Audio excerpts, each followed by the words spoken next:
Enjet ini diketahui bukanlah ibu yang baik untuk anak-anak. Enjet dibawa ke pengadilan dan didakwa dengan 4 tuduhan inilah yang akhirnya merubah keputusan hukuman mati tersebut menjadi perawatan kejiwaan. Hai guys, terima kasih untuk kalian yang udah klik video ini. Jadi pada hari ini aku akan bahas salah satu cerita kriminal yang menghebohkan Amerika Serikat pada sekitar tahun 1950-an. Pelakunya ini merupakan seorang perempuan, dia juga pemilik restoran dan merupakan wanita kulit putih pertama yang dihukum mati di... Penasaran gimana ceritanya? Yuk aku bakal ceritain. Jadi, kisah ini bermula dari seorang perempuan cantik bernama Enjet Lyles. Enjet ini lahir di... itu salah satu daerah di Georgia, Amerika Serikat, dan merupakan anak sematawayang dari pasangan Jetta Watkins dan ayahnya William Donovan. Jadi orang tuanya ini juga memiliki perusahaan produksi di daerah tersebut. Jadi bisa dibilang kalau si Enjet ini sebenarnya tumbuh di keluarga yang berkecukupan karena orang tuanya memiliki perusahaan produksi. Dan semasa kecil Enjet juga tumbuh sebagai anak yang cantik dan memiliki kepribadian yang baik awalnya. Pada tahun 1947, Enjet ini menikah dengan suami pertamanya yang bernama Ben Lyles Jr. Suaminya ini mempunyai usaha restoran yang cukup berkembang, yang cukup ramai di pusat kota Mak. Pasangan ini kemudian dikaruniai 2 orang putri. Yang pertama itu diberi nama Marcia. Marcia ini lahir pada tahun 1948 dan adiknya Carla ini lahir pada tahun 1951. Enjet dan Ben kemudian mengelola restoran mereka ini bersama dan restoran mereka ini menjadi restoran yang sangat ramai pengunjung. Tapi kebahagiaan mereka ini gak bertahan lama karena pada bulan Juni tahun 1951 Ben ini terpaksa menjual restoran tersebut karena alasan kesehatannya yang menurun. Hal ini tentu membuat si Enjet ini sedih banget ya, ditambah dengan kematian suaminya Ben Lyles Jr. Jadi si Ben ini diketahui mulai sakit pada tahun 1951. Jadi selang 3 tahun setelah pernikahannya dengan Enjet, Ben ini mulai sakit-sakitan. Jadi Ben ini mulai ngerasa mudah lelah, mual, kemudian sakit perut yang gak tertahankan. Dan Ben ini udah keluar masuk rumah sakit dan dokter juga gak bisa menjelaskan secara medis ini sebenarnya sakit apa gitu. Setelah berjuang keras melawan penyakitnya, Ben ini kemudian meninggal dunia pada 25 Januari tahun 1952 karena penyakit misterius tersebut. Setelah melalui rasa frustasi setelah kehilangan restoran, kehilangan suaminya, Enjet ini tetap pada pendirian bahwasannya restoran tersebut akan tetap menjadi milik Enjet sepenuhnya ya. Jadi dia ini bekerja menjadi pelayan bertahun-tahun, dia ngumpulin uang, dia nabung sedikit demi sedikit. Enjet ini berhasil membeli kembali restoran tersebut dengan uang yang ia peroleh sebagai pelayan setelah kematian Ben suaminya. Begitu si Enjet ini berhasil untuk membeli restoran tersebut kembali, ia kemudian mengubah nama restorannya menjadi Enjet Restaurant. Dan seiring berjalannya waktu, Enjet ini berkenalan dengan seorang laki-laki bernama John Neil Gilbert. Laki-laki ini adalah seorang pilot dan mereka ini memutuskan untuk menikah pada tahun 1955. Menurut karyawannya, Enjet ini juga diketahui sering banget melakukan praktik-praktik dukun dan sangat menyukai voodoo. Bahkan, si Enjet ini sering menyalakan lilin-lilin dengan bentuk yang aneh dan dupa-dupa di restorannya. Perjalanan pernikahan Enjet dan Joe ini juga gak bertahan lama guys. Kenapa? Karena Joe ini juga meninggal secara misterius. Nah dari sini kalian pasti udah mulai curiga kan. Suami pertamanya meninggal karena sakit misterius. Sekarang suami keduanya juga turut meninggal karena penyakit misterius. Kok bisa sih? Dua-duanya tiba-tiba meninggal karena sakit yang misterius. Jo ini sebenarnya sehat-sehat aja guys, dia nggak ada riwayat penyakit serius, dia juga nggak ada riwayat penyakit bawaan. Tapi pada suatu hari, Jo ini mengalami cedera pada pergelangan tangannya yang mengharuskan si Jo ini melakukan operasi minor atau bedah kecil gitu lah. Jadi selama Jo ini dirawat di rumah sakit, selama masa pemulihannya setelah operasi, si Enjet sebagai istri ya dia ngurusin Jo, dia bolak-balik ke rumah sakit, dia bawa makanan, dia bawa minuman, semua kebutuhan Jo di rumah sakit ya dia usahain untuk penuhi gitu.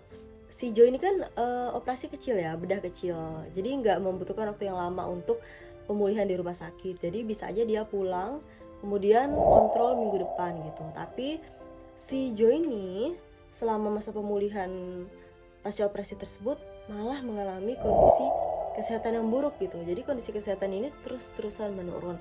Dia mengalami ruam di seluruh tubuhnya, kemudian dia juga demam terus-menerus sampai akhirnya dia meninggal. Hal ini tentu membuat orang-orang di sekitar Enjet ini prihatin ya, karena melihat si Enjet ini udah 2 kali menikah dan 2 kali itu juga suaminya meninggal secara misterius yang gak ada diagnosa pasti gitu loh. Tapi sikap terbalik justru diperlihatkan oleh si Enjet. Kenapa? Karena gak lama setelah kematian suami keduanya, si Jo ini, Enjet itu langsung membeli mobil dan rumah baru dari uang asuransi si Jo. Orang-orang tentu curiga lah ya, tapi ya mereka gak bisa berbuat banyak gitu. Oh my god, aku gak bisa bayangin sih, kayak kamu tuh masih dalam suasana berduka, tapi kamu malah udah beli mobil baru, beli rumah baru dengan asuransi suami kamu yang baru aja meninggal. Setelah kematian suami keduanya, Anggit ini kemudian membawa mantan ibu mertuanya atau ibu dari Ben ya, suami pertamanya tadi, untuk tinggal bersama dia. Jadi nama mantan ibu mertuanya ini adalah Julia. Dan hal ini tentu jadi pengalih perhatian masyarakat ya, karena tadi kan awalnya orang-orang pada curiga ya ke Enjet kalau dia itu dalang dari kematian kedua suaminya tadi. Tapi setelah orang ngelihat ya apa yang dia lakuin, orang-orang tuh jadi kagum ya sama si Enjet, karena kok bisa ya dia baik banget gitu, dia mau ngurusin si mantan ibu mertuanya, bahkan diajak tinggal bareng gitu. Nah dari sini kalian udah bisa menilai lah ya betapa manipulatifnya si Enjet ini.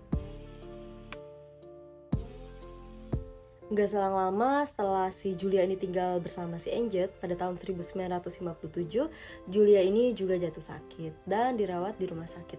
Sama halnya dengan perlakuan Enjet ya dengan kedua mantan suaminya dulu, ya si Enjet ini juga sehari-hari bolak-balik ke rumah sakit untuk bawa makanan, bawa minuman, semua kebutuhan mantan ibu mertuanya di rumah sakit ini ya Enjet ini coba untuk penuhi gitu. Dan Enjet juga beberapa kali diketahui meminta sang ibu mertua untuk menulis surat wasiat dan pembagian warisan. Jadi malah si Enjet ini yang kelihatan semangat banget gitu ya. Sampai pada akhirnya si Julia meninggal dunia dan Enjet ini mendapatkan sebagian besar uang tabungan dari Julia. Tapi banyak banget rumor yang beredar kalau si Enjet ini memasukkan dokumen terkait warisan dan wasiat dari si Julia.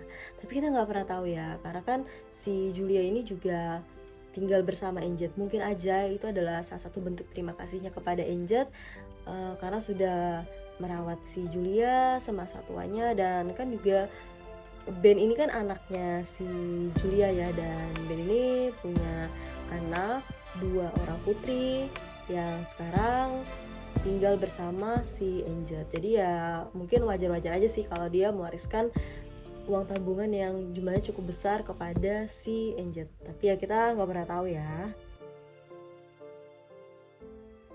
Udah selesai. Kan Enjet udah dapat banyak uang ya dari kematian Joe, dari kematian Ben, dan dari kematian Julia. Tapi enggak guys, karena kalian ingat kan kalau si Enjet ini punya 2 orang putri dari pernikahan pertamanya dengan Ben, yaitu Marcia dan Carla. Enjet ini diketahui bukanlah ibu yang baik untuk anak-anaknya. Kenapa? Karena diketahui dari ART-nya, dari karyawan-karyawan yang bekerja di restoran Enjet, kalau si Enjet ini sering banget melontarkan bahasa-bahasa yang gak pantas gitu ya kepada kedua anaknya tersebut.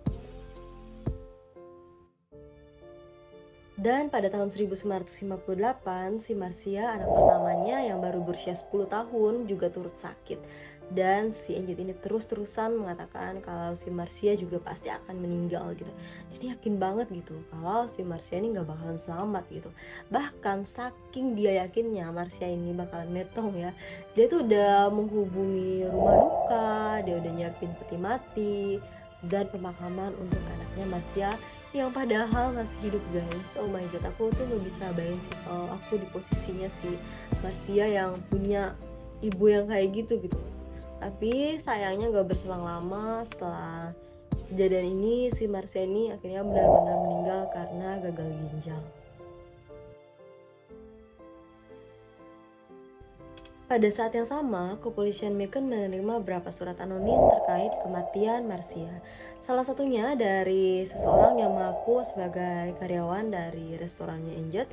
Dia mengaku bahwa saat ia sedang bekerja membersihkan restorannya, ia menemukan beberapa racun serangga.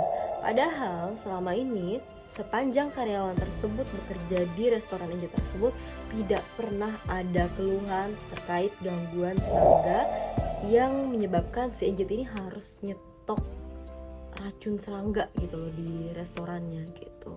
Dan inilah yang akhirnya menjadi titik awal terungkapnya kasus pembunuhan yang dilakukan oleh Enjet Les.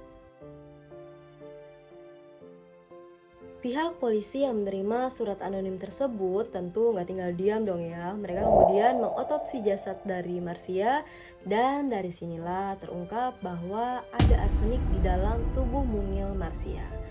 Hal ini tentu mengejutkan banyak banget pihak.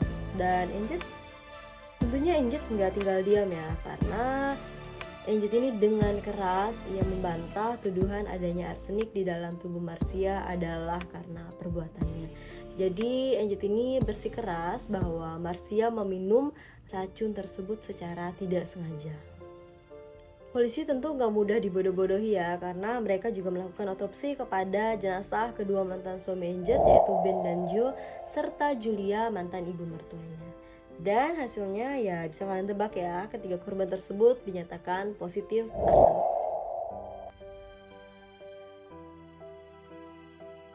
Di saat yang bersamaan, Enjet ini jatuh sakit dan dirawat karena varises yang meradang, dan kondisinya ini mengharuskan ia beraktivitas menggunakan kursi roda.